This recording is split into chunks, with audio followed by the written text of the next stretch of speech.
Yo, happy holidays to everybody.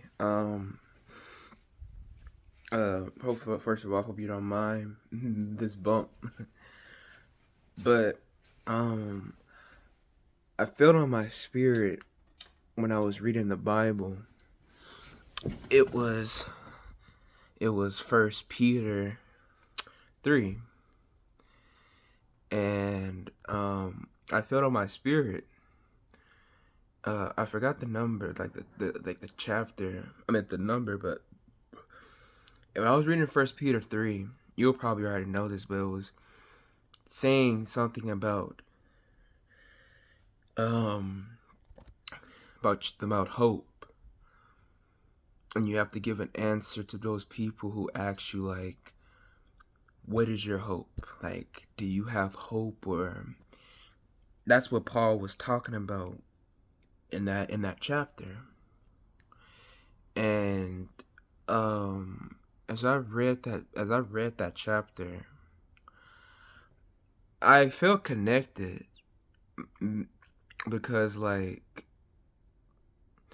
one thing that I have to always say is, like, my hope is not centered around, like, people of the government. I trust them, I do, but I don't put my hope in that. I don't put my hope in I don't put my hope in myself. I don't even put my hope in my money. I don't put my hope in none of that stuff, no. But I just put my hope in the one above, Jesus Christ. And, like, that's the one thing that we have to always put our hope in. Jesus said in John, apart from me, you can do nothing. You can do nothing without Jesus. This world is nothing. It's nothing. It can't do nothing unless we fully turn to Jesus. Jesus said that the gospel will be preached more and more and more and more and more and more and more. We have to fully get the gospel out to those who are really trying to. It's not even about forcing it on somebody, no. It's showing them hope. It's hope. And that hope, it's in Jesus Christ. It is. It's all centered by Him. It's nobody else. I'm not forcing it on you, not forcing it on nobody. It's never meant to force on nobody. But I'm telling you, out of love, out of care, that around the time when Jesus is starting to fully come back, and He is, right now, He is. He is fully starting to come back. But one thing that you always have to understand is that the world is not ready. It's not. And us as an individual will have to stand there on the judgment. When He comes back, we have to stand there. And the Bible always states, prepare to meet your God. We're gonna have to prepare to meet God. We have to. That's an everyday thing. We have to prepare that. We can't stand there. We just can't stand here, keep living the same lives of sin. We can't. So, one thing that you have to always do, live a life according to what God has set for you. Live a life according to His scriptures. Live a life that you will always know that pleases God. It's not going to be easy. I'm not going to say it is. It's not. But after a while, it gets easier and it gets easier and it gets easier and it gets easier. You may have trials, you may have tribulations, you may just turn yourself again, you may just turn yourself against the wall and just say, I can't do it. But when you have Jesus on your side, He puts His hand on your shoulder and He says, I got you. He forgives your sins. He removes all of our iniquities, all our transgressions, all of those things. He removes it all for you. So I have faith that this video will be able to get out there to reach people so I can know I can help. I really do. That's my goal, is helping you out in your Christian journey. I am, because trust me, it was hard for me, but now I am so much better. I spend time with God. I spend my hours. I spend my time in prayer. I spend my time reading the Bible. Just that easy.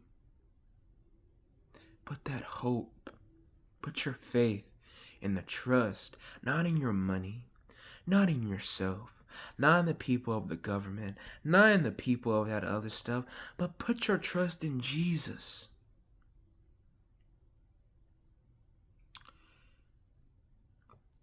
One thing that I always had to realize, our problem of this world is not a race problem. It's not a problem of the government. It's not a problem of just money. It's not a problem of poverty. It's not none of that. Our problem is a spiritual problem. It's the spirit. All this has, look at yourself. All this skin, all this flesh, it doesn't live on forever. It doesn't. It doesn't live on forever. But your spirit lives on forever in either one or the other. Heaven or hell. And I can tell you, myself, hell is not a place for you that you want to be. You're not going to go down there and just party and live the life that you wanted to live. I don't know what the enemy is telling you, but I'm telling you, hell is not for you. Whatever the lies that he's telling you, that hell is a good place, but one thing that he hasn't told you is that he's going to suffer more than we do. He is. And he's promising these people that they'll have kingdoms. He's promising these people they will have wealth. He's promising these people that they will have all these things out there, if they just give up their own soul to him. But I always want you to remember this one verse. What profits a man that he gains the whole entire world but loses his life? It's not worth it. It's not. Turn to Jesus before it's too late. Turn to him. He loves you. He's willing to do anything for you. He will meet your need. He will meet you at the crossroads. He will meet you at the narrow road. Literally, walk on that narrow road that leads to life. I promise you it's easy. It's not that hard. It may get hard, and we may suffer in a little while, but it's only to bring ourselves closer. It's only to bring ourselves closer to what God has in store for us. Turn to Jesus.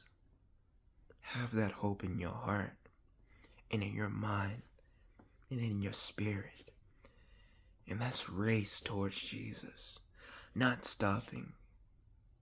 But let's put our hope back in him. I'm ready to go home. I know that you are ready to go home too. So whatever the enemy is telling you that you can't do it, Jesus said you can do anything. But apart from me, you can do nothing. Turn to Jesus. And I hope and I pray that you fully have that faith, have that trust, and have that love centered in him and him alone. You got this. The race, it's never done. I believe in you. He believes in you. Have that hope. Have it.